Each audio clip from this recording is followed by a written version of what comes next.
कृत्वा तत्रेकाग्रं मनः कृत्वा कृत्वा यत चित्तेन्द्रियक्रिया यत चित्तेन्द्रियक्रिया यत चित्तेन्द्रियक्रिया यत चित्तेन्द्रियक्रिया तत्रेकाग्रं मनः कृत्वा यत चित्तेन्द्रियक्रिया तदेकाग्रमनं कृत्वा यत चित्तेन्द्रियक्रिया उपविश्यासने युज्यत् उपविश्यासने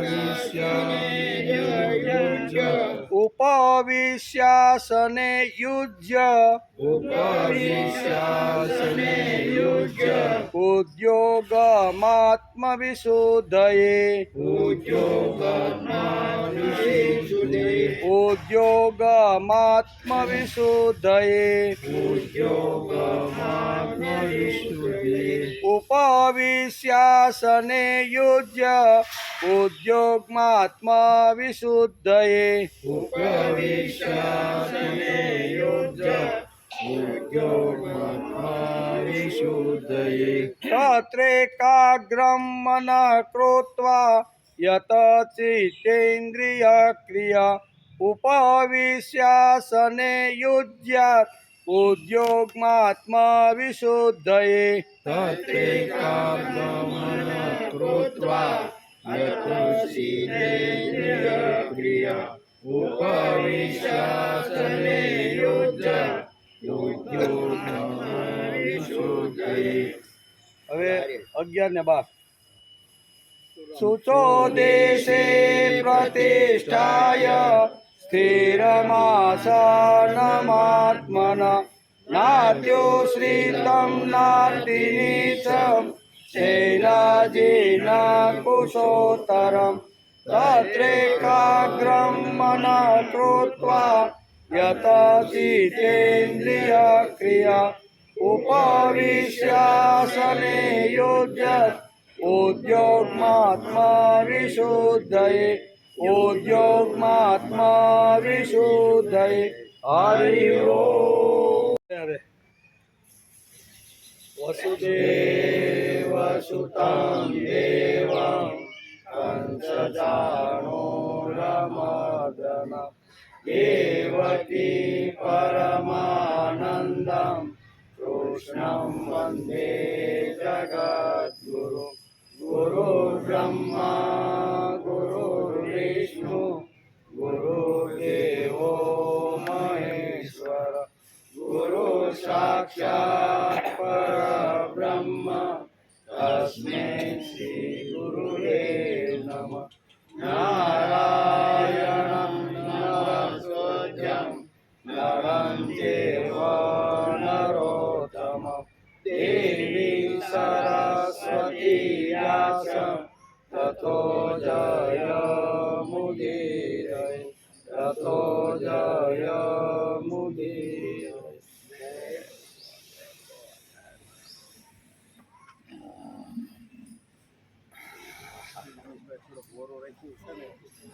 એટલે ચેટિંગ થતું એમ તો કહું शुचो देशे प्रतिष्ठाय स्थिरमासनमात्मन नात्युश्रितं नातिनीचं शैलाजिन कुशोत्तरम।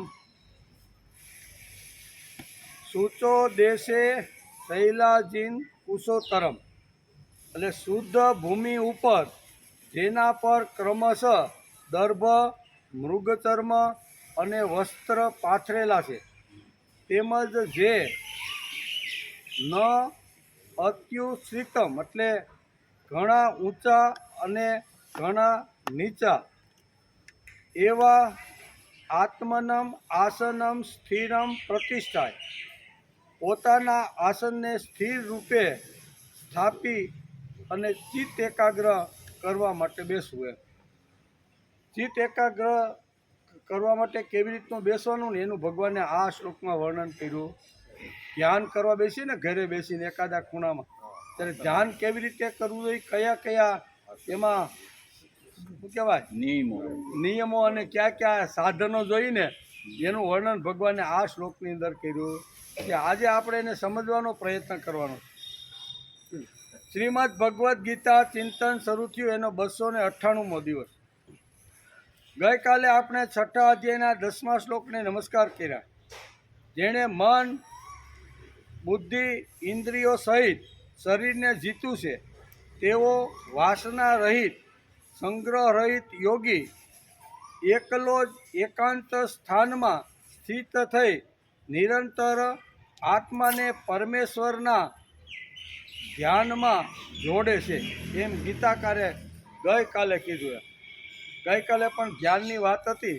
ધ્યાન કેવી રીતે ભગવાનની સાથે જોડવાનું એનો પણ આપણે ગઈકાલે વિચાર કર્યો. આજે કયા કયા સાધનો અને એ સાધનો કેવી રીતે ચિત્ત એકાગ્ર કરતી વખતે ધ્યાન કરતી વખતે રાખવાના એનું વર્ણન આજે આ 11મા શ્લોકની અંદર ભગવાન કરવાના છે.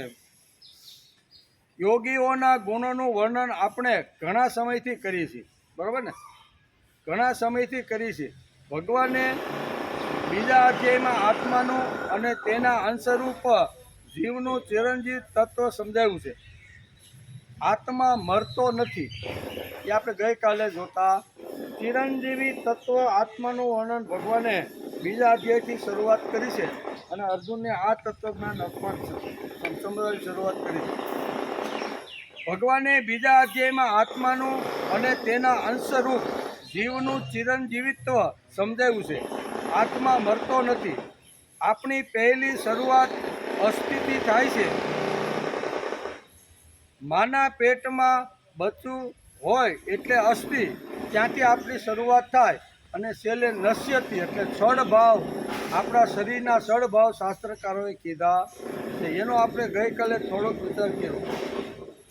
ત્યાર પછી જાયતે એટલે તેનો જન્મ થાય. ત્યાર પછી વર્ધતે વિપરીત મતે અને અપરિચિત થાય એટલે છેલ્લે નશ્યતિ થાય.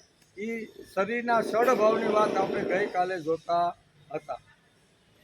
આ સડભાવ શરીરના છે, આત્માના નથી એમ ભગવાન અર્જુનને કહે છે. ભગવાન અર્જુનને સમજાવતા કહે છે કે સતનો નાશ નથી થતો અને અસતનું એટલે કે સ્વસ્વરૂપથી અસ્તિત્વ નથી. આમ ભગવાન અર્જુનને સમજાવે છે. નાશ તો વિદ્યતે ભાવો, ના ભાવો વિદ્યતે સત. આ શબ્દો તત્વજ્ઞાનના છે, તેથી સમજી લેવા જોઈએ. તત્વજ્ઞાનના આ બે મુખ્ય સિદ્ધાંતો છે. કયા? તો કે ન ત્વે વાહમ જાતુ નાશમ, ન ત્વમ નમે જનાધિપા, ન ચેવ ન ભવિષ્યામ સર્વ વય મતે પરમ. હું કોઈ કાળમાં ન હતો. ભગવાને તત્વજ્ઞાન સમજાવતા અર્જુનને કહેશે કુરુક્ષેત્રના મેદાનમાં અત્યારે અહીંયા નર અને નારાયણ છે, બરાબર? ભગવાન એને સરસ મજાનો ઉપદેશ આપે છે. ભગવાન કહે છે કે હે અર્જુન, હું કોઈ કાળમાં ન હતો એવું પણ નથી. હું તો યદા યદા ધર્મસ્ય ગ્લાનિ એટલે યુગે યુગે હું આવું છું એમ. એટલે હું કોઈ કાળમાં ન હતો એવું પણ નથી.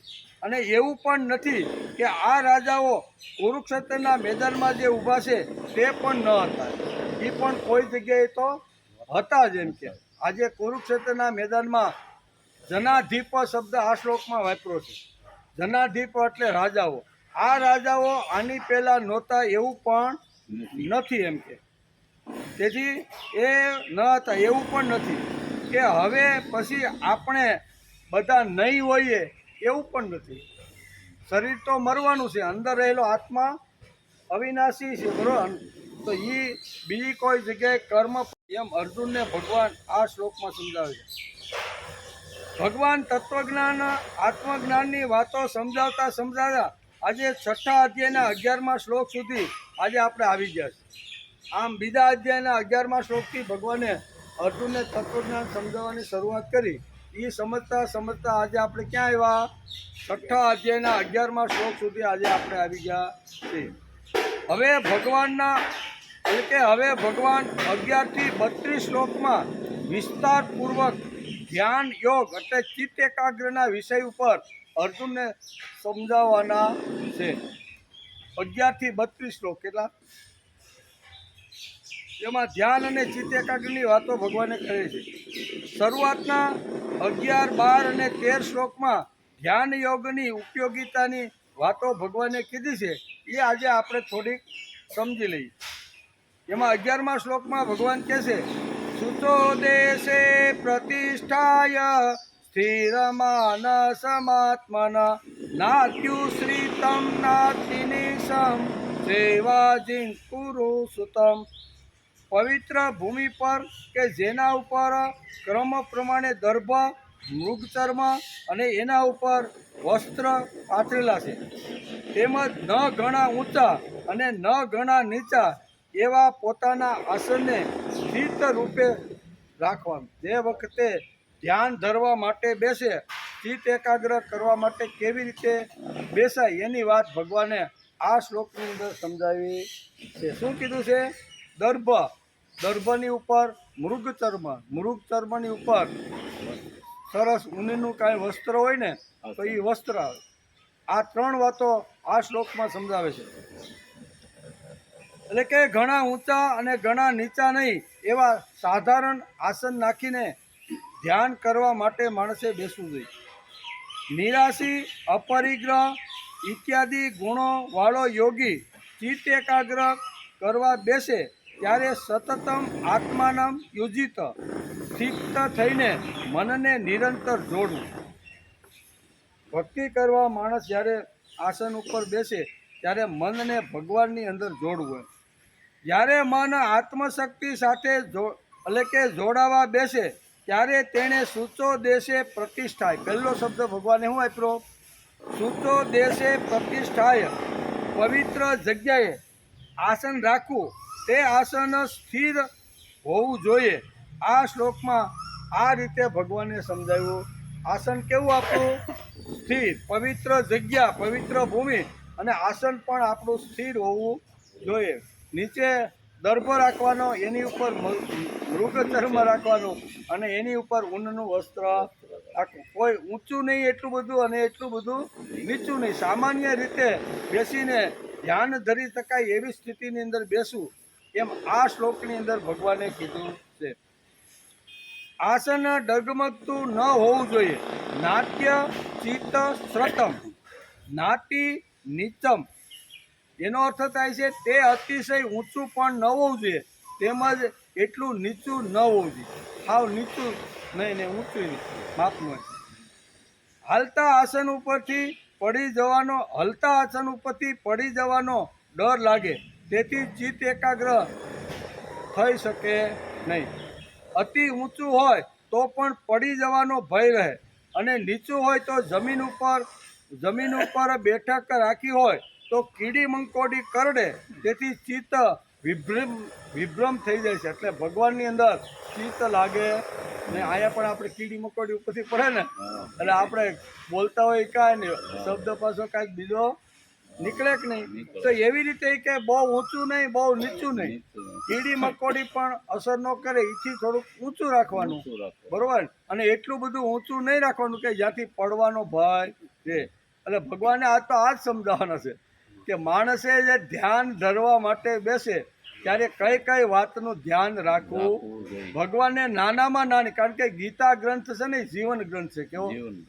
ધાર્મિક ગ્રંથો છે જેમ આપણે ના નથી, પણ જીવન જીવવા માટેનો ગ્રંથ એટલે શ્રીમદ ભગવદ્ ગીતા. એટલે આ જીવન જીવવાની જે કાંઈ વાતોમાં જે કાંઈ આવે ને એ બધી જ વાતોનો ભગવાન અહીંયા 700 શ્લોક સુધીમાં ઉલ્લેખ કરવાના છે. એમાં આજે માણસ જ્યારે ધ્યાન ધરવા બેસે, ચિત્ત એકાગ્ર કરવા બેસે ત્યારે કઈ કઈ વાતનું ધ્યાન રાખવું જોઈએ, કેવું આસન જોઈએ, એની વાતો ભગવાન આ 11મા શ્લોકમાં કરે છે. તેથી અતિ ઊંચું હોય તો પણ પડી જવાનો ભય રહે અને અતિ જો નીચું ભોંય ઉપર હોય તો કીડી મંકોડી કરડે, તેથી ભગવાનની અંદર ચિત્ત આપણું લાગે નહીં. શૈલ એટલે ઊનનું વસ્ત્ર. આમાં એક શબ્દ આવ્યો શૈલ. શૈલ એટલે ઊનનું વસ્ત્ર, અજીન એટલે મૃગચર્મ અને કૃષ એટલે દર્ભ. આ 3 શબ્દ આ શ્લોકની અંદર ભગવાને કીધા. એના બનાવેલા આસન ઉપર બેસવું જોઈએ. આ શ્લોકમાં સમજાયું છે. આ બધું ભગવાન પાસે ચિત્ત એકાગ્ર કરવા બેસવા માટે પ્રાથમિકતા છે. કેવી રીતનું હોવું જોઈએ, શું હોવું જોઈએ વગેરે સામગ્રીનું વર્ણન ભગવાને આ શ્લોકની અંદર કર્યું. સહજ રીતે આપણે ધ્યાન ધરી શકીએ એમાં કઈ કઈ વાતો, કયા કયા પદાર્થો અને કેવું મન હોવું જોઈએ ને એની વાત ભગવાને આ શ્લોકની અંદર સમજાવી છે. ગીતા એ પૂર્ણ શાસ્ત્ર છે. કેવું કોઈ વસ્તુ બાકી રાખી આપણે એમ થાય કે વળી આસન ઉપર બેસીને ધ્યાન ધરવાની કેવા દર્ભ જોઈને મૃગ ભગવાને વચ્ચે વળી તત્વજ્ઞાન સમજાવતા સમજાવતા આ ક્યાં લાગી. પણ ગીતા કેવો છે? જીવન ગ્રંથ છે. ગીતા એ પૂર્ણ બૌદ્ધિક તત્વજ્ઞાનનો ગ્રંથ છે. તે પુરાણ નથી.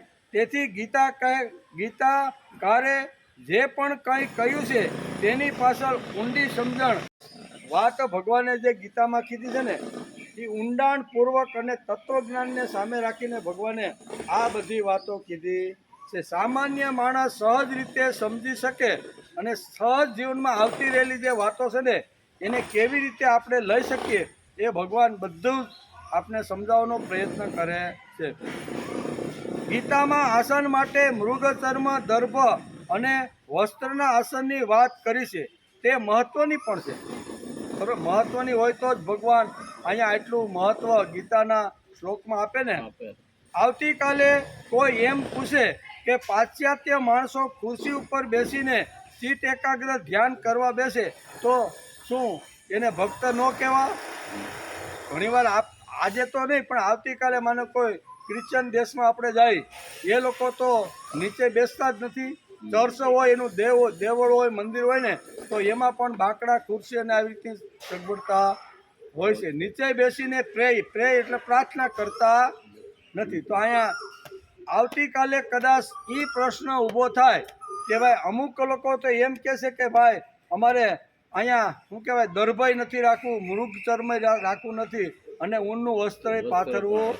અમે તો ખુરશી ઉપર બેસીને ભગવાનનું ધ્યાન ધરશું. તો શું ન ધરી શકાય? એટલે ભગવાન કાંઈ આવી હાવ કે પણ ભગવાનને ક્યાંક આપણે ઊંડા કૂવામાં લઈ જવા. આટલી વાતો સમજાવી અને એમાં કઈ તત્વની વાત ભગવાને હળવેકથી મૂકી છે ને એ આપણે સમજાવવાનો પ્રયત્ન કરે છે. તેથી આવતીકાલે કોઈ એમ પૂછે કે પાશ્ચાત્ય માણસો ખુરશી ઉપર બેસીને ચિત્ત એકાગ્ર ધ્યાન કરવા બેસે તો થાય કે નહીં? થાય. બાથરૂમમાં નાતા નાતા પણ આપણે ઘણીવાર ગીતાનો અધૂરો શ્લોક મૂકી નાવા આવ્યો હોય તો એ શ્લોક વાગોળવાનો, એ આપણું ધ્યાન જ છે. શું છે? સ્નાન કરતાં કરતાં ગીતાનો અધૂરો શ્લોક મૂકીને આપણે જો સ્નાન કરવા માટે આવી ગયા હોય તો એ બાથરૂમમાં પણ ધ્યાન થઈ શકે એમ. કાં તો પાટલા ઉપર અથવા તો ચટાઈ ઉપર બેસી ચિત્ત એકાગ્ર કરીએ તો તે ન થાય. આવા પ્રશ્નો કદાચ ભવિષ્યમાં ઊભા થાય. ગીતાકાર શું કહે છે કે ભવિષ્યની અંદર કદાચ આવા પ્રશ્નો ઊભા થાય કે ભાઈ પાટલા ઉપર બેસીને ન થાય, ખુરશી ઉપર બેસીને ન થાય, દર્ભ કે મૃગ ચર્મની શું જરૂર છે? ધ્યાન ધરવાનું હોય, એકાગ્રતા કરવાની હોય તો પછી એના માટે શું હોવું જોઈએ? એ ભગવાન કંઈક ઊંડાણથી આ શબ્દોને કંઈક સમજાવવા માગે. સામાન્ય રીતે તો આ બધું હોય જ છે. તેથી ઋષિમુનિઓ જાતા ને જંગલોની અંદર જઈને મોટા મોટા ગુફાઓની અંદર જે ધ્યાન ધરતા હતા એ દર્ભ, મૃગચર્મ એની ઉપર આવી રીતનું વસ્ત્ર રાખીને પછી ધ્યાનમાં બે. એ ખોટું નથી, કારણ કે ભગવાને એમાં સિક્કો માર્યો.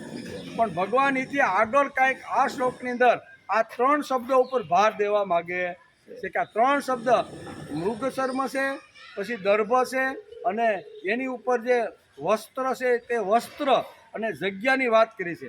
જગ્યા એટલી ઊંચી નહીં, જગ્યા એટલી, આ બધી વાતો કરી છે. તો એને ઊંડાણથી ભગવાને સમજાવવાનો પ્રયત્ન કર્યો છે. તેથી ગીતાકારે મૃગચર્મ દર્ભનું આસન લેવાનું કહ્યું છે તે યોગ્ય છે. એટલે કે પ્રાથમિક અવસ્થામાં વિચારણા જરૂરી છે. ગમે તે આસન લઈને બેસવું તે ચર્ચાનો વિષય નથી. આસન વગેરે બાહ્ય વિષયો છે, પરંતુ ચિત્ત એકાગ્રતાનો વિષય બાહ્ય કરતાં આંતરિક વધારે છે. કેવો? બહારનો તો છે બરાબર, બહાર તો બહુ જરૂરી, દર્ભની જરૂર છે, મૃગચર્મની જરૂર છે, આ બધું તો છે જ, પણ એના કરતાં આંતરિક શુદ્ધિ, અંદરની શુદ્ધિની ખૂબ જ જરૂર ભગવાનની સાથે જ્યારે એકાત્મ સાધવાનો જ્યારે પ્રસંગ આવે ત્યારે જગતને ભૂલીને ભગવાનની અંદર એકાગ્ર થવું એ મુખ્ય વસ્તુ તો માણસની એ છે. પછી ખુરશી ઉપર બેઠો હોય, પાટલા ઉપર બેઠો હોય કે દરબારના આસન નાખીને બેઠો હોય, એ જગ્યા તો છે જેનો કાંઈ ગીતાકાર ડિલીટ કે કાઢી નાખતા નથી. પણ એ સિવાયની વાત ભગવાન આપને આ શ્લોકમાં સમજાવવા માગે છે. ગમે તે આસન લઈને બેસવું તે ચર્ચાનો વિષય નથી. ચિત્ત એકાગ્રતાની હલકે વાત કરતી વખતે ભગવાનને કંઈક વિશેષ આપણને સમજાવવાનું. આ વાતો તો ભગવાન ભૌતિક રીતે તો આપણે સમજાવે છે, પણ વિશેષ રૂપે ભગવાન સમજાવવાનો પ્રયત્ન કરે છે. શ્રીમદ ભગવદ્ ગીતા એ જીવનમાં આત્મસાત કરવાનો ગ્રંથ છે. કેવો? શ્રીમદ ભગવદ્ ગીતા જીવનમાં આત્મસાત કરવાનો ગ્રંથ છે. જ્યારે ચિત્ત એકાગ્રતાનો વિચાર કરવાનો હોય ત્યારે માનસશાસ્ત્રની દૃષ્ટિએ તેનો થોડોક વિચાર કરવો જોઈએ. તેથી માનસશાસ્ત્રની દૃષ્ટિએ ભગવાને અહીંયા પ્રથમ જ શબ્દ વાપરો, સૂચે દેશે પ્રતિષ્ઠાય. પહેલો શબ્દ માનસશાસ્ત્રની દૃષ્ટિએ ભગવાન આ શબ્દ વાપરે છે.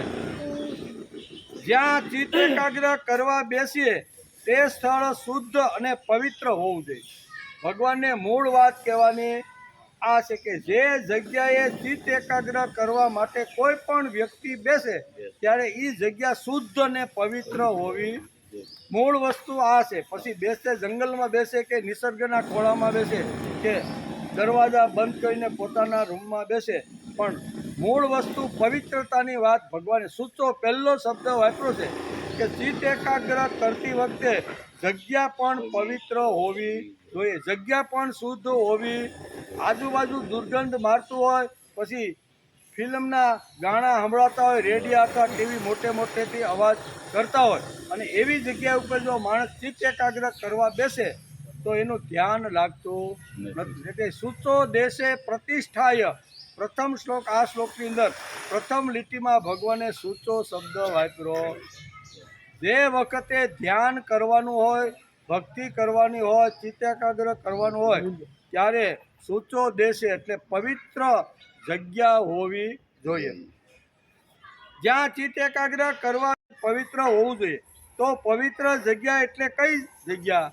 તો એ પ્રશ્ન થાય કે પવિત્ર જગ્યા એટલે કઈ જગ્યા? પવિત્ર જગ્યા એટલે કઈ જગ્યા? લોકો કહે છે કે કાશી પવિત્ર જગ્યા છે, પણ ઘણાને તે પવિત્ર લાગતી નથી. કાશી આપણી જે બધી નગરીઓ છે ને, આપણી કેટલી 7 નગરીઓ છે, એમાં કાશીનું નામ પણ પવિત્ર નગરીમાં આવે છે. અયોધ્યા, મથુરા, માયા, કાશી, કાંસી, અવંતિકા, પુરી, દ્વારાવતી, સેવ, સપ્તેતા મોક્ષદાયિકા. આવું આપણા શાસ્ત્રમાં લખ્યું. આ બધી પવિત્ર નગરીઓ છે. 7 નગરીઓ છે એમાં કાશીનું નામ પણ આવી જાય. અયોધ્યા, મથુરા, કાશી, કાંસી, અવંતિકા, પુરી, દ્વારાવતી, આ 7 જે નગરીઓ છે ને એ પવિત્ર નગરીઓમાં ગણવામાં આવે છે. તો પ્રશ્ન એ થાય તો કે પવિત્ર એટલે કોણ? તો કે કાશી નગરી એટલે પવિત્ર, તો ત્યાં ચિત્ત એકાગ્ર કરવા માટે જવાનો પ્રશ્ન એ થાય. એમ આપણને પવિત્રતા એટલે કે તો પવિત્ર જગ્યા એટલે કઈ જગ્યા? લોકો કહે છે કે કાશી પવિત્ર જગ્યા છે, પણ ઘણાને તે પવિત્ર લાગતી, ઘણાને નથી લાગતી. એમ આપણને તે પવિત્ર લાગે છે તેનું કારણ આપણા બાપ દાદાએ આ ભૂમિને પવિત્ર ગણી છે. આપણને લાગે એટલે તો તીર્થયાત્રા કરવા જાય બધા, રૂપિયા ખર્ચીને જાય કે નહીં, બધી નગરીઓમાં જાય, બધા તીર્થોમાં ફરી. શા માટે? કે આપણા બાપ દાદાએ એને પવિત્ર જગ્યા માની. કે આપણા બાપ દાદાએ જેને પવિત્ર માન્યું હોય એ આપણા માટે પવિત્ર જગ્યા હોય છે. એક કાળે કાશી નગરી પવિત્ર હતી, કારણ કે તે વિદ્યાની બેઠક હતી. ત્યાં એટલે કે ત્યાંના શ્વાસોશ્વાસમાં તત્વજ્ઞાન ઠસોઠસ ભરેલું હતું. જૂના કાળની અંદર કાશીને પવિત્ર ગણવામાં આવતી હતી. શા માટે? તો કે વિદ્યાનું પિયર હતું. તત્વજ્ઞાનની જે વાતો છે, આપણા જે બધા જૂના કાળના જે કાંઈ વિદ્યાર્થીઓ છે એ બધા કાશીમાંથી ભણીને જ બહાર પડતા હતા. તેથી કાશી એ વિશ્વનું પિયર છે. તેથી મહાન આચાર્યો, સંતો, મહાપુરુષો લોકોને જીવનની દીક્ષા આપતા હતા.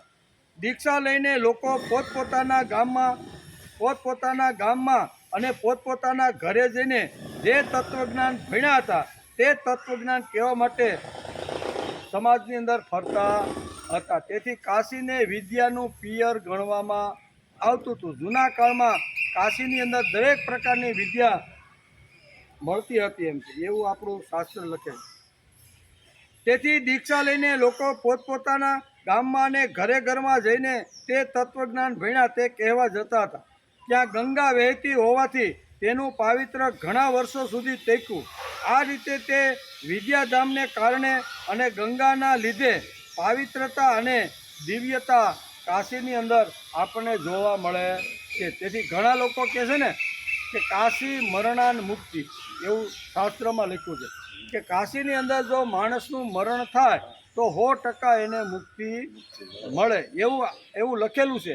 પણ કાશીમાં ગયા પછી મન જો આપણું મુંબઈની અંદર શેર બજારમાં જ ઘૂમતું હોય, કારણ કે શેર બજારનો વેપારી હોય, વળે આવું ક્યાંક વાંચી ગયો ભાઈ કાશીમાં મરણ થાય એટલે આપણે મુક્તિ મળે. એટલે એન્ડ સમયમાં વૃદ્ધત્વ આવી ગયું હોય છે, ભગવાને પુષ્કળ સંપત્તિ આપી હોય છે અને દીકરાને કહે છે કાશીમાં સરસ મજાનો એક રૂમ અથવા બંગલો રાખી ગયો તો હું ત્યાં છેલ્લા શ્વાસ છોડું એટલે મને મુક્તિ મળી જાય. એ બાપાને દીકરાઓ વ્યવસ્થા કરી અને કાશીની અંદર અહીંયા મૂકવા માટે આવે છે. 1-2 મહિના સુધી કાશીમાં નદીમાં રોજ સ્નાન કરે, કાશી વિશ્વેશ્વરના દર્શન કરે, રોજ આવી રીતનું કરે કે એક દિવસ યમરાજા આવીને મને અહીંથી ઉપાડી લે એટલે મને મુક્તિ મળી જાય. 2-3 મહિના આવી રીતના રોજ સ્નાન કરે ગંગામાં અને મહાદેવના દર્શન કરી અને રોજ આવી રીતનું કરે. એક દિવસ એને યાદ આવ્યું કે મારે વીમાનો છેલ્લા પ્રીમિયમનો હપ્તો તો ભરવાનો બાકી રહી ગયો છે.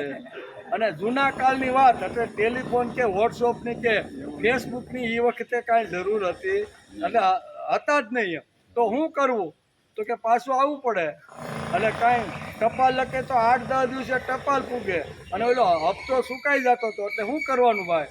એટલે કે કાંઈ વાંધો નહીં, સવારની ટિકિટ ટ્રેનની કરી અને મુંબઈ ભેગો થઈ જાઓ, ત્યાં પ્રીમિયમ ભરી અને પાછો આવી જાઓ. મરવું તો મારે અહીંયા જ છે, કારણ કે મારે મુક્તિ જોઈ છે. એ દાદા 80-90 વર્ષના પ્રીમિયમ ભરવા માટે છેલ્લો હપ્તો ભરવાનો હતો ને મુંબઈ આવ્યા.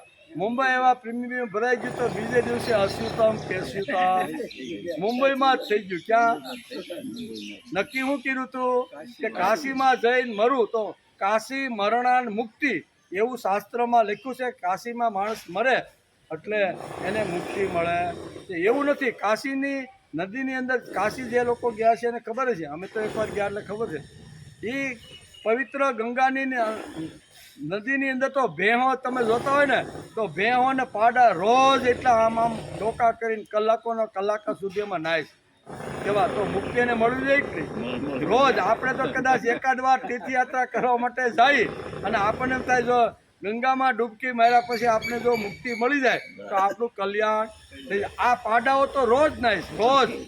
અમે ગયા હતા અહીંયા એક ઘાટ છે સમજા, એ ઘાટથી નીચે ઉતરો ને અને એ નકરી ભેહોને દાવાનો જ રસ્તા છે. ભેહું બધી નાતી હોય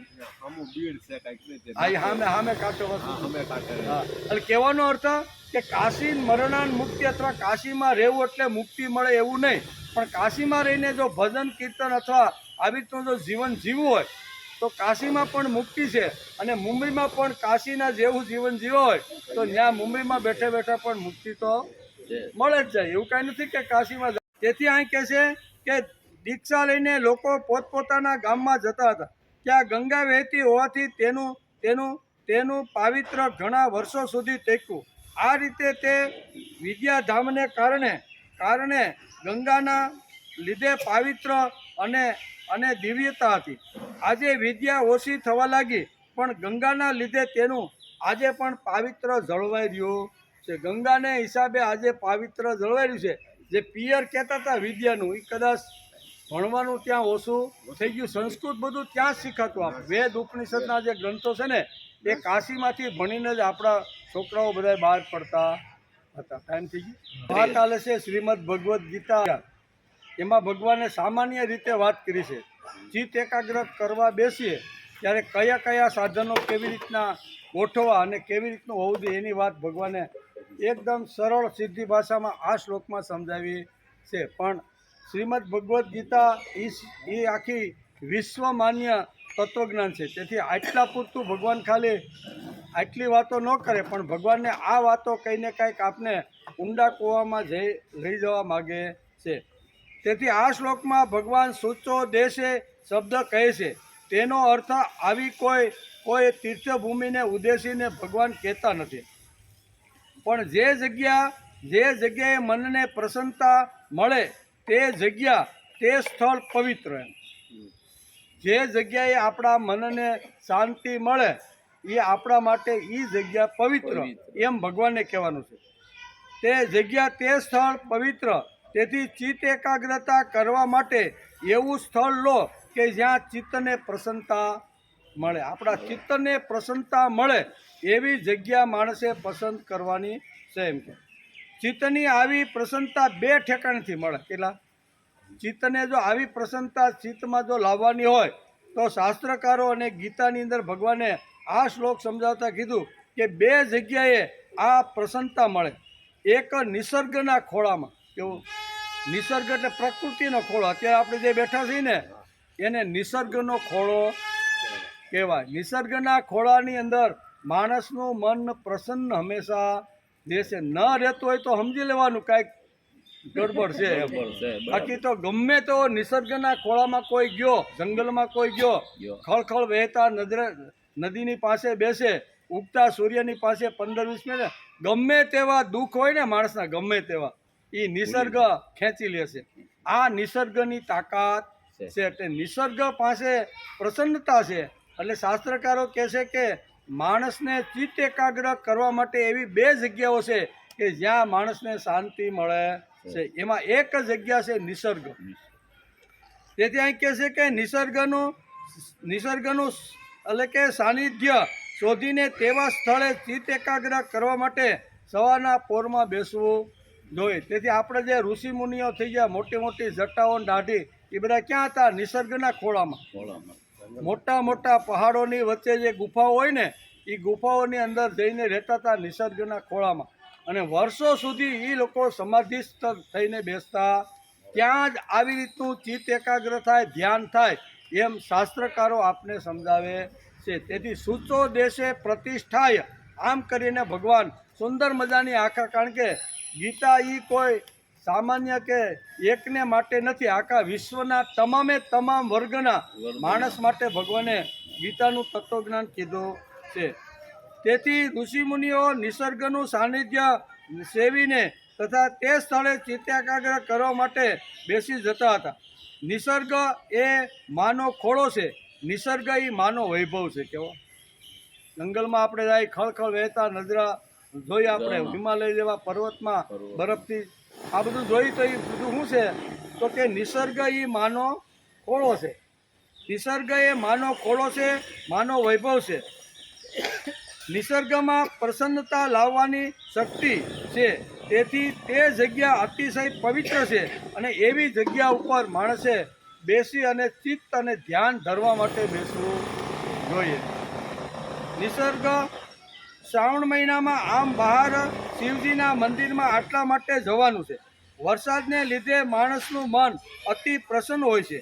તે ગામ બહાર નિસર્ગ હોય છે અને નદીના કિનારે મોટા ભાગના ગામની બહાર, ગામથી થોડેક દૂર નિસર્ગના ખોળાની અંદર જ ભગવાન શિવજીનું મંદિર દરેક ગામમાં મોટા ભાગે હોય છે.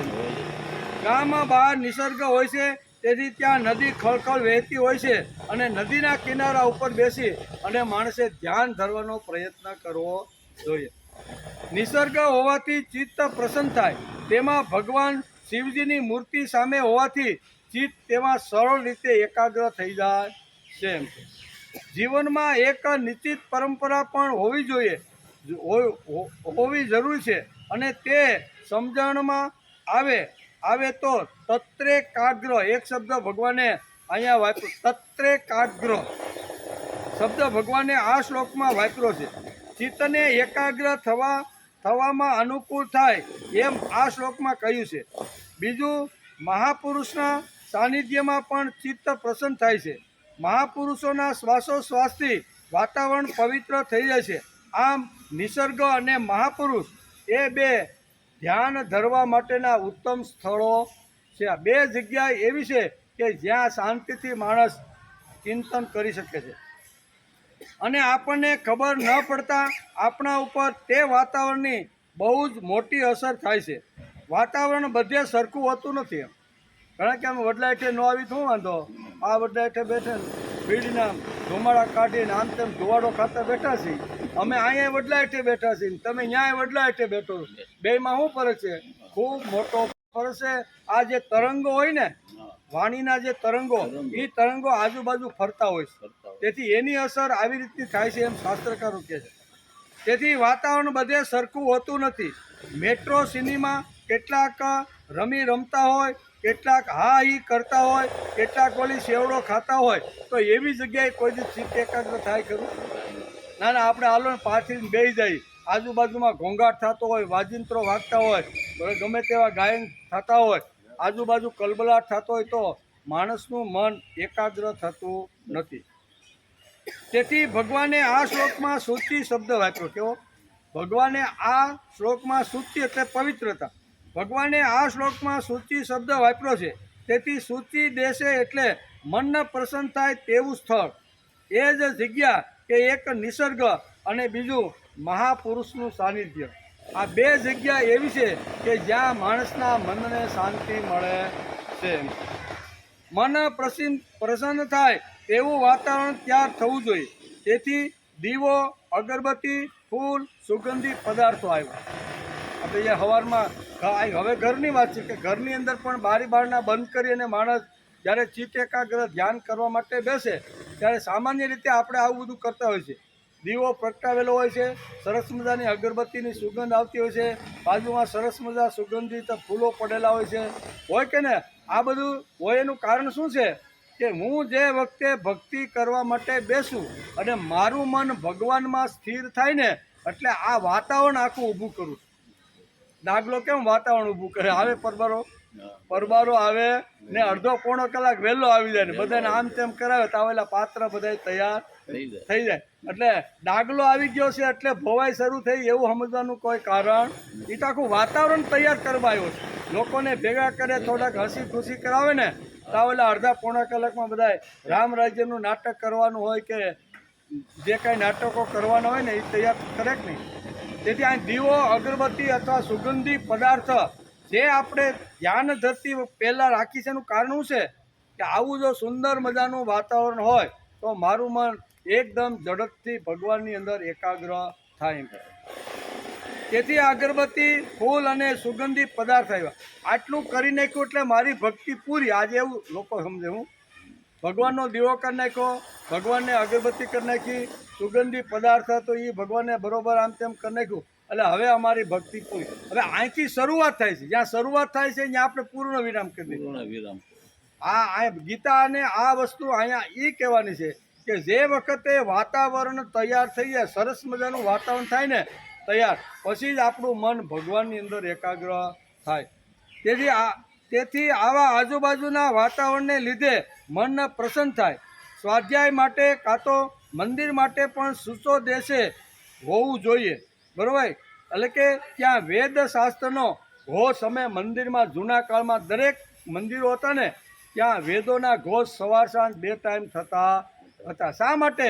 તો કે મંદિરની જગ્યાને આપણા શાસ્ત્રકારોએ પવિત્ર જગ્યા માની છે. પણ આજે તો મંદિરની દિશા આપણે બધાએ ભેગા થઈને બગાડી નાખી જ નહીં.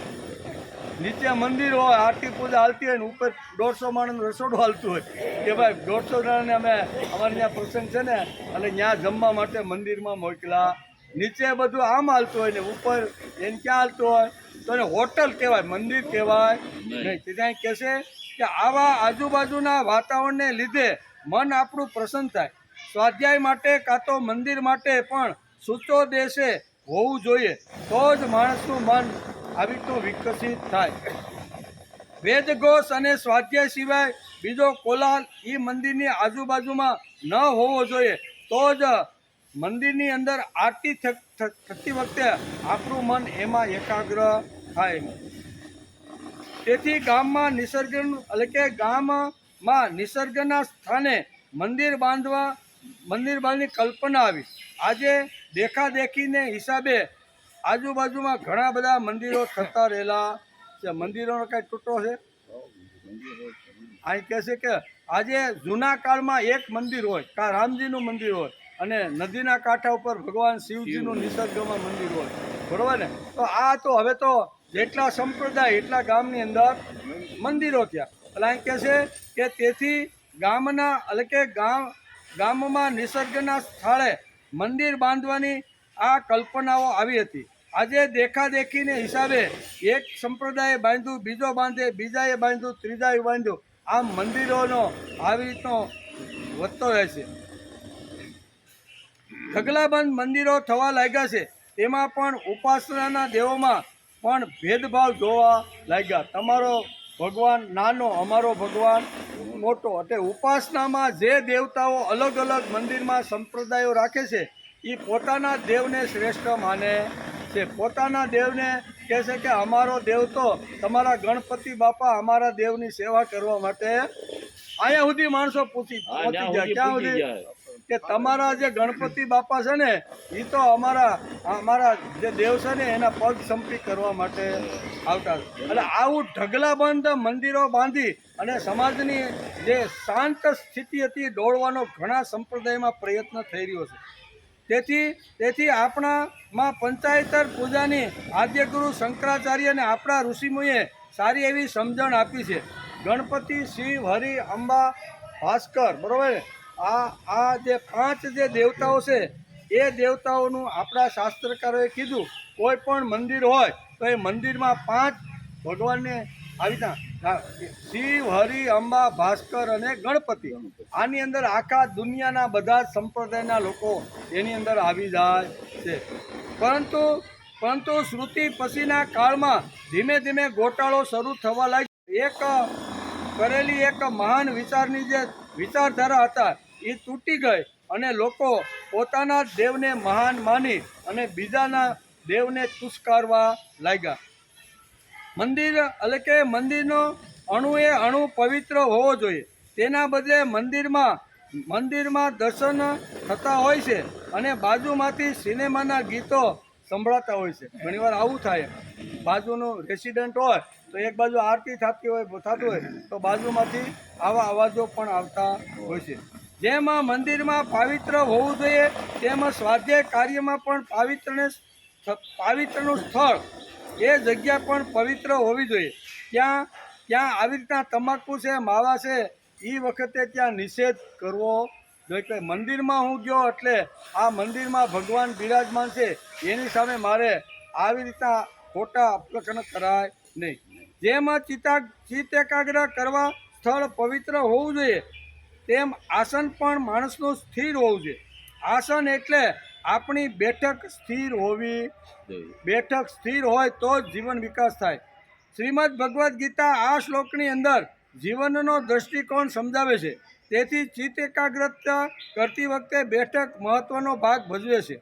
ગીતા જ્યારે ચિત્ત એકાગ્ર કરવાની વાત કરતી હોય ત્યારે નૈસર્ગિક ભૌતિક બેઠકની વાત ન્યા ન હોય. કારણ કે આખા વિશ્વને ગીતાનો સિદ્ધાંત સમજાવવાનો છે. આખા વિશ્વને જો ગીતા સમજાવવાની હોય તો કાંઈ સામાન્ય વાત આ ગીતાકાર કહેતા નથી. બીજી વાત છે, અહીં ભગવાને આ શ્લોકમાં બૌદ્ધિક બેઠકની વિચારણા અપેક્ષિત કરી છે. જેની બૌદ્ધિક બેઠક સ્થિર થાય તેનું ચિત્ત, તેનું ધ્યાન ભગવાનમાં લાગે, ભગવાનમાં એકાગ્ર થાય. આત્મગૌરવ અને પ્રભુ વિશ્વાસ આ 2 અતિ મહત્વની વાતો જીવનની બેઠકની અંદર હોવી. જીવનની બેઠકની અંદર 2 વાતો આત્મગૌરવ અને પ્રભુ વિશ્વાસ હોવો જોઈએ. તે જ રીતે નાટ્ય ચિત્રસ્ય એક શબ્દ ભગવાને આ શ્લોકમાં વાપર્યો છે. એનો અર્થ ઘણું ઊંચું નહીં અને ઘણું નીચું નહીં, મધ્યમ બેઠક માણસની હોવી. બહુ ઊંચું એટલા બધા હોય ક્લાર્ક અને થવા માટે કેવો તૈયાર થાય કે મારે ભારત દેશનો વડાપ્રધાન થવાનું. હવે ક્લાર્કની જગ્યા માંડ એમાં મળી ખુરશી, બરાબર, અને મોટું આવી રીતનો વિચાર કરે તો એ પણ અશક્ય છે. હું ક્ષુદ્ર છું, મારાથી કાંઈ ન થાય એવી નીચી બેઠક હોય તો હાલે, ઊંચી પણ નહીં અને નીચી પણ નહીં, મધ્યમ, જેની જેવી શક્તિ એ પ્રમાણે એની વિચારસરણી હોવી જોઈએ. એમ ગીતાકારને ઊંચી અને નીચી બે સ્થાન બતાવીને ભગવાન આ સમજાવવાનો પ્રયત્ન કરે છે. તે જ રીતે નાટ્યું સિસ્ટમ ઘણું ઊંચું નહીં અને ઘણું નીચું નહીં. તેથી સાથે સાથે એ પણ ખ્યાલ રાખવો હોય કે નાતિ નિશ્ચય એટલે ક્ષુદ્ર પણ નહીં. જીવનની આ એક કસરત છે. પોતાને મોટો સમજીએ તો ઉન્મત્તતા આવી જાય અને હલકા સમજીએ તો ક્ષુદ્રતા આવી જાય. તેથી અહીં આસનની વાત કરી છે. આસન એટલું બધું ઊંચું નહીં અને આસન એટલું બધું નીચું નહીં. નીચું એટલે ક્ષુદ્રતા. હલકો છું, મારાથી કાંઈ થાય નહીં, હું અભણ છું, મારાથી આ બને નહીં, એવી જો વાત આવે તો માણસનું અધપતન થઈ જાય. અને મારા જેવો આ જગતમાં કોઈ નથી, હું જ મોટો, હું જ મહાન, હું જ કરી શકું, એ જો મોટે ઉપાડો લે તો પણ એનું અધપતન થાય. એટલે અહીં ગીતાકારને આ શ્લોકની અંદર નાતિ નિશ્ચય સમજાવીને કહેશે કે એટલા તમે ઊંચા ન જાઓ, બરાબર, કે જ્યાં તમારો અહંકાર ને અભિમાન પોસાઈને તમે પાછા હેઠા ન પડો, અને એટલા ક્ષુદ્ર હલકા ન બનો કે મારાથી થાય નહીં. તેથી મધ્યમની વાત ભગવાને કરી છે. માણસની બેઠક એટલે ભક્તિની બેઠકનું આસન આવી રીતનું હોવું જોઈએ, મધ્યમ હોવું જોઈએ, બહુ ઊંચું નહીં ને બહુ નીચું નહીં. જીવનની આ એક કસરત છે. પોતાને મોટા સમજીએ તો ઉન્મત્તતા આવી જાય અને હલકા સમજીએ તો ક્ષુદ્રતા આવી જાય. એટલે ઊંચા નીચની બે આસનની ભગવાને વાત કરી છે.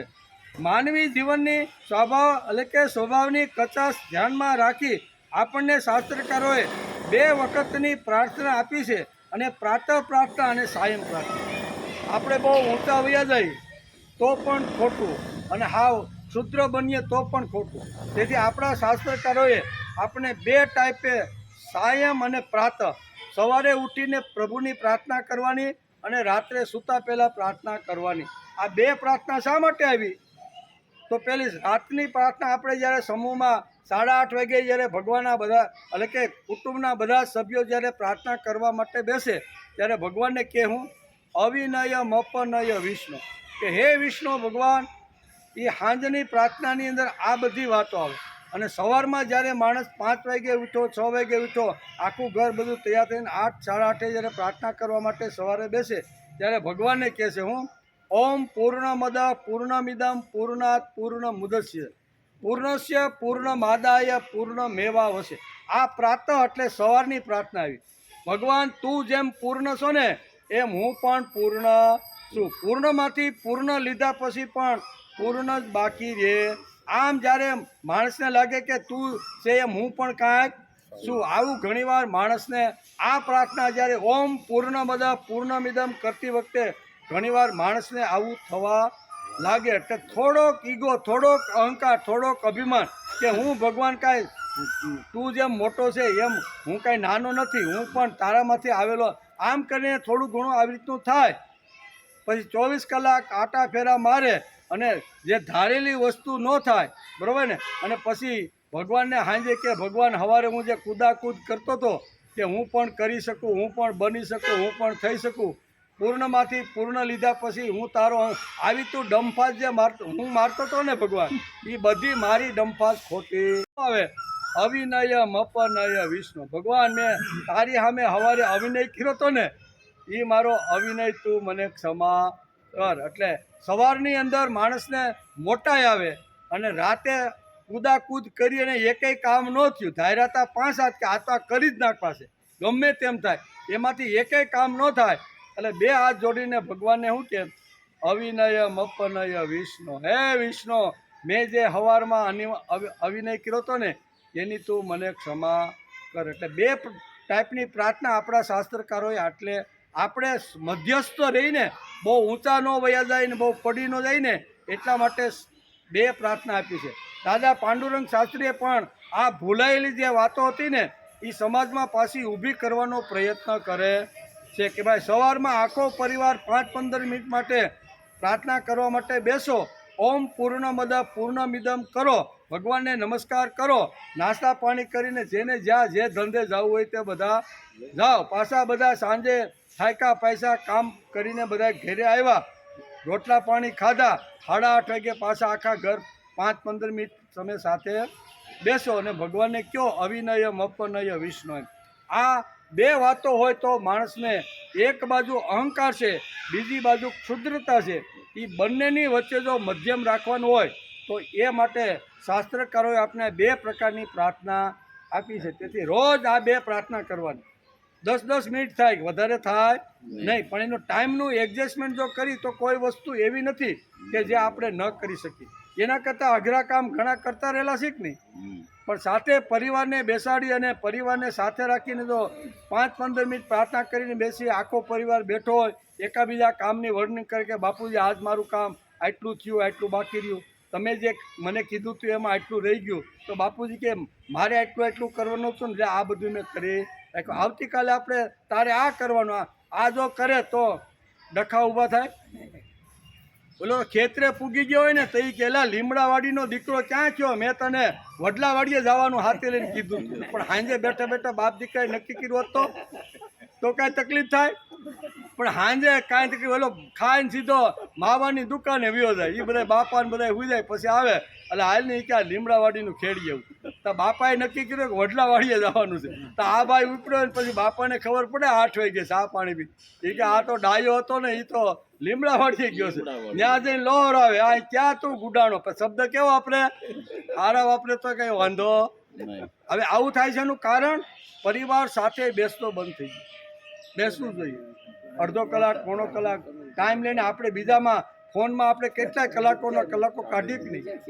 ધંધામાંથી આવ્યો હોય તો ખાતો પણ ફોનની અંદર વાતું કરે, તો સાથે બેસીને 5-15 મિનિટ બેસો નહીં ભાઈ. સગા કાંઈ કંકોત્રી આવી તો એનો કાંઈક પ્લાન કરો, કે જવાનું હોય, વ્યવહારમાં જવાનું હોય, ધંધાનું હોય, તો આ સાથે બેસીને કરી તો ન થાય છે. એવા કુટુંબો ઘણા બેઠા છે અહીં કે જે આખું ઘર રોજ જેમાં પછી સાથે રોજ સાથે બેસે, અને 2 દીકરા હોય, 2 પુત્રવધુ હોય, 2 પોતે હોય, નાના બાળકો હોય, બધું જ હોય ને, આખો પ્લાન આવતીકાલનો ઘડી નાખે, અને આજે આપણે બધાએ શું કર્યું ને એનું રિપોર્ટિંગ કરે. આવું ઘર તમારે જોવું હોય તો મારા ભેગા આવજો, હું તમને રોજ બેસે.